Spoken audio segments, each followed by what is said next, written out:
సభ్యులందరూ కూడా మరి చాలా పట్టుదలతోని పాప ఏదైతే 2 నెలల పాప మరణించిందో ఆ చావుకు న్యాయం జరిగేంత వరకు ఆ చావుకు ఆ చిన్న బిడ్డ చనిపోవడానికి కారణమైనటువంటి వారికి శిక్ష పడేంత వరకు మరి మేము పట్టుబట్టి పోరాటం చేస్తామని కుటుంబ సభ్యులందరూ కూడా చెప్తా ఉన్నారు.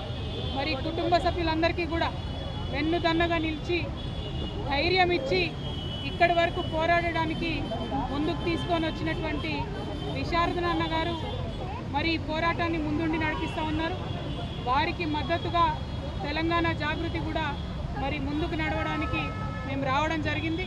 ప్రత్యేకించి మేము కోరేది ఒకటే, పాప మరణించింది, దానికి సంబంధించిన ఏ ఒక్క సెక్షన్ కూడా కేసులలో పెట్టలేదు. మరి అక్కడ జరిగినటువంటి సంఘటనలో అనేక కోణాలు ఉన్నాయి, దానికి సంబంధించి ఏ ఒక్క సెక్షన్ కూడా పెట్టలేదు.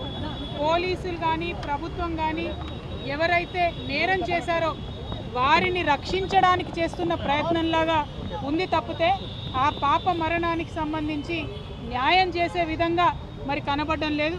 మరి తల్లి మౌనిక కావచ్చు, యావత్ కుటుంబం కావచ్చు, వారికి మేము ప్రగాఢంగా సంతాపం తెలియజేస్తూ ఉన్నాం.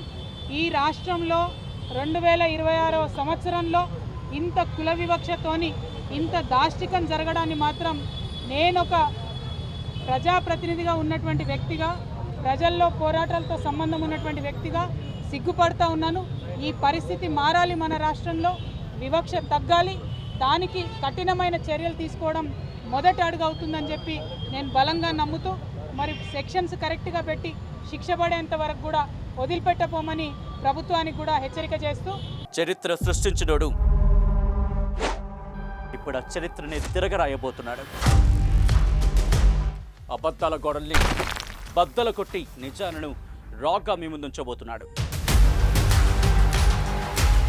నిజమైన వార్తల కోసం వెంటనే డౌన్లోడ్ చేసుకోండి రా యాప్ని.